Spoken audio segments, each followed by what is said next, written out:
Prime.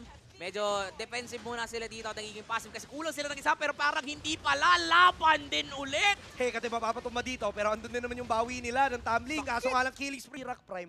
Kaya hindi nila magawa yung mga pwestuhan nila, QWERTY. Pero nararamdaman Yun din lang. dito sa laban at andun yung Ferrer S-Strike ang kaso lang. Naabutan pa rin siya. Napakasakit na ng ginagawa nila dito. Wala na atang tinamahan dito si Drake Cutie. Si Salam dito na pa-Wind of Nature. Kaso nga lang hindi ata sasapak. Follow up. Sinilwan din. Diba Ayun na. kaya lang din naman nag-conceal. Harap-harapan ng nag-conceal. Ginawa lang talaga nila to para makabasag sila ng Torre. Humuli na nga na isa si Wicked. Makakuha nga ba ng kill? That is gonna be si Kesu. So wala na dito yung Moskov. Kailangan na magbamba out ng HG Rock Prime kasi maghahabol talaga si Super Kyle. Ayaw niya bitawan dito si Drake Cutie. Miyamura naman dito kailangan sumuporta pero andyan naman yung Revitalize. Binlikan. Buhay pa rin.